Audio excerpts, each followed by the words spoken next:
There's an entire industry to help us be better leaders. Me too, me, I'm included, right?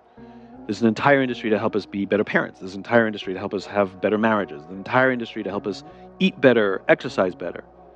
And there's precious little on how to be a friend. And if you look at most of the problems that we're having in the world, rise of anxiety, inability to cope with stress, rise of depression, in worst cases, suicide, even the obsession with longevity, friendship literally fixes all those things. It is the ultimate biohack. And yet most of us are pretty bad at being friends. If you ask people, do you think you're a good friend? Most people say, yes, I'm a good friend. Okay, let's peel that onion just a little bit. Would you cancel on a friend for a meeting? Would you cancel a meeting for a friend? Oh, but my friend would understand. And you discover pretty quickly that we're mostly pretty crap at friendship. We might make friends, but do we foster friends? And if you look at the most successful married couples or couple long-term couples, the couples that you're like, I want a relationship like theirs, if you ask them all, what's your secret?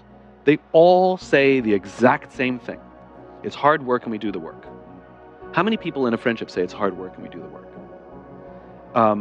And it is amazing what friendship does. We have the courage to do extraordinarily difficult things or keep going in the face of horrible pain and adversity when we have at least one person in our lives who says, I got your back. You can do this. And if everything goes south, I'll still be here. That's called a friend. And if you have one close friend, at the risk of beating the dead horse, I'll give you a real life example. So Leaders Eat Last, this book that I wrote, was the most difficult thing I ever did in my life. I understand now, it was impossible. And I'd been going for over a year.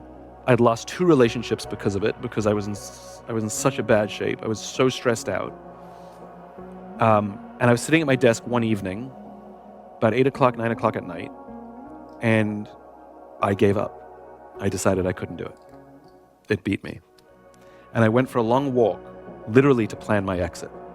For some reason, I don't know why, I called a friend. And at the time, he was active duty in the Air Force. And he picked up the phone at 9 o'clock at night, and I don't think I said hello. I think I just asked a question. I said, what do you do when you can't complete the mission? Like, how do they train you? He goes, okay, let me tell you something.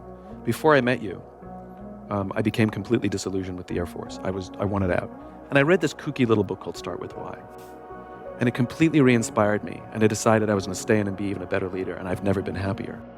He says, if you're telling me that this book is more powerful, he says, you have no choice. Yep. He says, this is what you signed up for. The underlying message was, and I will be with you. And I went back and finished the book. I mean, not that night. It took me another year, but... and it was awful. The whole experience was awful, but I wouldn't quit because I knew that I had love and support.